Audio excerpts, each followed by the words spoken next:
It's one of the most viral questions on the internet right now. Could 100 average men beat one adult silverback gorilla in a fight? It sounds silly, maybe even a little funny, but today we're going to break it down using real world science, math, and a bit of brutal reality. Spoiler alert, this might not end the way you think. So, first of all, we have to understand the gorilla's strength. So, let's start with the monster in the room, the silverback gorilla. Weighs 300 to 500 pounds, that's 136 to 227 kg. The strength estimated to be 4 to 9 times stronger than a trained adult male. Bite force 1,300 psi, that's nearly double a lion's. Arm reach longer than a man's wingspan, giving devastating swiping range. The speed is 20 to 25 miles per hour in short bursts. Durability, thick skin, dense muscle, survival of violent clashes in the wild. This thing doesn't just fight, it's designed to dominate.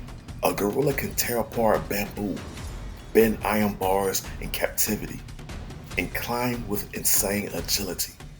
Imagine trying to wrestle a bulldozer that moves like a gymnast. Now, who are these 100 men? The fight completely changes based on the men's skill level. If they're civilians, most are weaker, slower, and unfamiliar with the hand-to-hand combat, likely to panic. A charging gorilla will break morale instantly.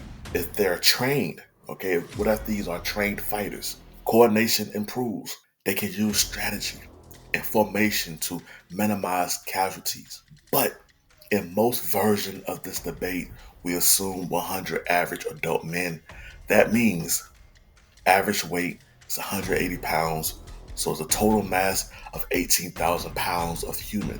But zero claws, zero fangs, zero training. So let's break this down tactically. Let's assume this happens in an open field, no weapons, no armor, just fists and willpower. A gorilla can kill or incapacitate a man in under 2 seconds with a single strike. If enraged, it could take out 10 to 20 men within the first 30 seconds. But here's the problem for the gorilla: numbers.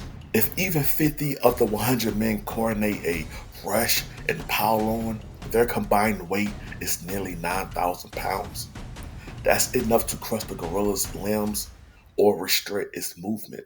Let's talk about the sacrifice mechanics. Let's assume 20 to 30 men are taken out immediately. The remaining 70 to 80 can dogpile, holding limbs and overpower it via sheer force. This assumes coordination, zero hesitation, and human sacrifice. When it comes to the history of gorilla attacks, they are very rare. But when they happen, the results are horrifying.